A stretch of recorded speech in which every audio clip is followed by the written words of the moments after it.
नमस्कार।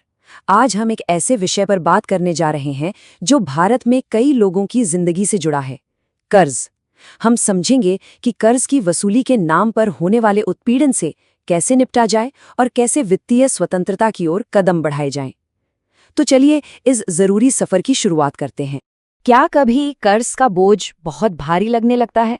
दिन रात आने वाले फोन कॉल्स, हर महीने बढ़ता हुआ मानसिक दबाव, ये सब किसी को भी परेशान कर सकता है। पर यकीन मानिए, इस स्थिति का सामना करने वाले आप अकेले नहीं हैं। और सबसे जरूरी बात यह है कि इससे बाहर निकलने के लिए आपके पास अधिकार भी हैं और रास्ते भी। तो हमारा आज का सफर इन 5 पड़ावों से होकर गुजरेगा। सबसे पहले हम कर्ज के इस चक्रव्यूह को समझेंगे, फिर रिकवरी एजेंट्स के नियम और अपने अधिकारों को जानेंगे। इसके बाद हम सुरक्षित और फर्जी लोन ऐप्स के बीच का फर्क पहचानेंगे, फिर लोन सेटलमेंट के फायदे और नुकसान को तौलेंगे और आखिर में कर्ज से पूरी तरह आज़ाद होने की कुछ बेहतरीन रणनीतियों पर बात करेंगे। कर्ज अक्सर एक ऐसे चक्रव्यूह जैसा लगता है जिसमें कोई एक बार फंस जाए तो बस उलझता ही चला जाता है। लेकिन हर चक्रव्यूह का एक निकास द्वार भी होता है और वो दरवाजा तभी दिखाई देता है जब घबराने के बजाय हम शांति से समस्या को समझते हैं। और इस समझ की शुरुआत होती है इस एक लाइन से जो बहुत जरूरी है। कर्ज की वसूली कानूनी है, लेकिन उत्पीड़न नहीं। इसका मतलब बहुत साफ है। बैंक को अपना पैसा वापस मांगने का पूरा हक है, लेकिन उस हक की आड़ में किसी को भी आपको परेशान करने, धमकाने या अपमानित करने की इजाजत बिल्कुल नहीं है। तो अब आते हैं रिकवरी एजेंट्स के मुद्दे पर। अगर कोई एजेंट अपनी सीमा लांघ रहा है तो कोई खुद को कैसे बचा सकता है? याद रखिए, इस लड़ाई में सही जानकारी ही सबसे बड़ा हथियार है। तो ये उत्पीड़न आखिर होता क्या है? इसे पहचाने कैसे? देखिए, अगर आपको दिन भर में बेहिसाब कॉल्स आ रही हैं, सुबह बहुत जल्दी या देर रात को फोन की घंटी बज रही है, कोई धमकी भरी या गंदी भाषा का इस्तेमाल कर रहा है, या फिर आपके रिश्तेदारों, दोस्तों या ऑफिस में फोन करके आपकी इज्जत को दांव पर लगा रहा है, तो ये सब कुछ उत्पीड़न की श्रेणी में आता है और ये पूरी तरह से गैरकानूनी है। और ये कोई सुनी सुनाई बातें नहीं है। स्क्रीन पर जो आप देख रहे हैं वो भारतीय रिजर्व बैंक यानी आरबीआई का आधिकारिक सर्कुलर है। आरबीआई ने बहुत साफ और सख्त निर्देश दिए हैं कि कर्ज की वसूली सिर्फ और सिर्फ एक सभ्य तरीके से ही की जा सकती है। हर बैंक और हर फाइनेंस कंपनी को इन नियमों का पालन करना ही होगा। तो चलिए इन नियमों को जरा और करीब से देखते हैं। आरबीआई कहता क्या है? पहला, कोई भी एजेंट आपको सुबह 8 बजे से पहले या शाम 7 बजे के बाद कॉल नहीं कर सकता। दूसरा, जब भी कोई एजेंट आपसे मिले उसे अपना आईडी कार्ड और बैंक का अथॉरिटी लेटर दिखाना ही होगा। तीसरा, किसी भी तरह की धमकी, गाली गलौज या जोर जबरदस्ती पर पूरी तरह से पाबंदी है। और चौथा, जो कि बहुत अहम है, वे आपकी निजता का सम्मान करेंगे।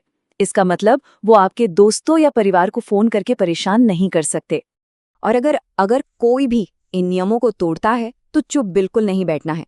सबसे पहले उसी बैंक में एक लिखित शिकायत दर्ज करें। अगर वहां कोई सुनवाई नहीं होती तो पुलिस में एफआईआर कराएं। आप उपभोक्ता अदालत का दरवाजा भी खटखटा सकते हैं। और एक बहुत ही असरदार कदम है आरबीआई के लोकपाल यानी ओम्बुड्समैन के पास ऑनलाइन शिकायत करना। ये आपके अधिकार हैं, इनका इस्तेमाल करें। अब आते हैं आज के डिजिटल दौर की एक और बड़ी चुनौती पर, लोन ऐप्स। जितनी सुविधा उतना ही बड़ा खतरा। तो चलिए अब ये सीखते हैं कि असली और नकली ऐप्स के बीच की उस महीन रेखा को कैसे पहचाना जाए। स्क्रीन पर ये तुलना देखिए, ये बहुत कुछ साफ कर देती है। एक सेफ ऐप हमेशा किसी आरबीआई रजिस्टर्ड एनबीएफसी से जुड़ी होगी और कभी भी आपके फोन की सारी परमिशंस जबरदस्ती नहीं मांगेगी। वहीं दूसरी तरफ एक फर्जी ऐप बिना किसी गारंटी के बड़े बड़े लोन का लालच देगी। और सबसे बड़ा खतरा, वो आपके कॉन्टैक्ट्स का एक्सेस मांगेगी ताकि बाद में आपको और आपके जानने वालों को ब्लैकमेल कर सके। और अगर गलती से कोई इस जाल में फंस भी जाए तो घबराना बिल्कुल नहीं है। सबसे पहले फौरन फोन की सेटिंग्स में जाकर ऐप की सारी परमिशन, खासकर कॉन्टैक्ट लिस्ट वाली परमिशन को बंद कर दें। इसके बाद आरबीआई के सैशे पोर्टल और national cyber crime reporting portal पर इसकी शिकायत करें और फिर बिना देर किए उस ऐप को अपने फोन से हटा दें। चलिए अब बात करते हैं एक बहुत ही गंभीर विकल्प की, लोन सेटलमेंट की। इसे अक्सर एक आखिरी रास्ते के तौर पर देखा जाता है और ये समझना बहुत जरूरी है कि इसके नफा नुकसान आखिर हैं क्या। तो ये लोन सेटलमेंट आखिर है क्या? देखिए, आसान भाषा में कहें तो जब कोई व्यक्ति सच में पूरा लोन नहीं चुका पाता तो बैंक बातचीत करके मूलधन से कुछ कम राशि पर खाता बंद करने के लिए मान जाता है। आप वो तय की हुई रकम चुकाते हैं और बैंक बची हुई रकम को राइट ऑफ कर देता है। लेकिन यहीं पर एक बहुत बड़ा फर्क है जिसे समझना बेहद जरूरी है। लोन क्लोजर का मतलब है कि आपने एक एक पैसा चुका दिया है, जिससे आपका क्रेडिट स्कोर अच्छा होता है। वहीं सेटलमेंट में आपकी क्रेडिट रिपोर्ट पर सेटल्ड का एक दाग लग जाता है, जो आपके क्रेडिट स्कोर पर बहुत ही गहरा और नेगेटिव असर डालता है। और ये असर कितना गहरा हो सकता है, अंदाजा लगाइए। एक लोन सेटलमेंट आपके क्रेडिट स्कोर को 75 से 150 पॉइंट्स तक नीचे गिरा सकता है। ये एक बहुत बड़ा झटका है जो भविष्य में आपके लिए लोन के दरवाजे लगभग बंद ही कर सकता है। और ये सिर्फ कुछ समय की बात नहीं है। सेटल्ड का ये जो दाग है, ये आपकी क्रेडिट रिपोर्ट पर पूरे 7 साल तक दिखता है। सोचिए, 7 साल तक कोई भी बैंक आपको नया लोन देने से पहले 100 बार सोचेगा। इसलिए सेटलमेंट को हमेशा हमेशा एक आखिरी विकल्प ही मानना चाहिए। तो अब तक हमने समस्याओं और अधिकारों की बात की।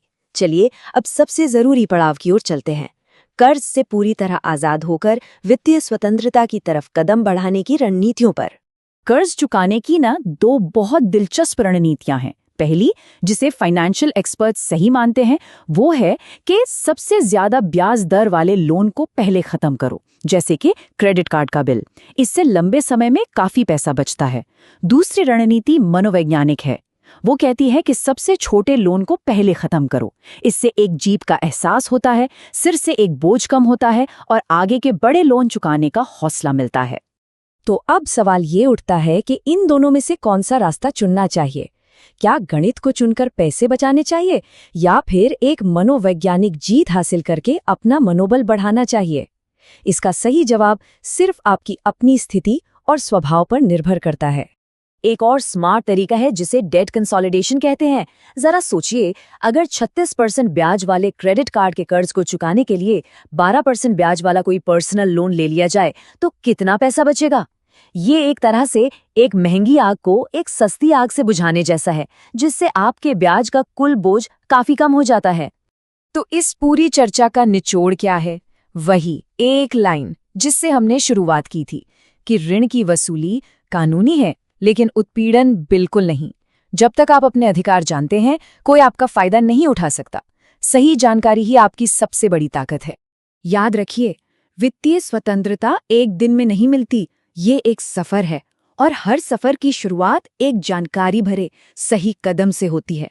तो अब सोचने वाली बात यह है कि वो अगला पहला कदम क्या होगा?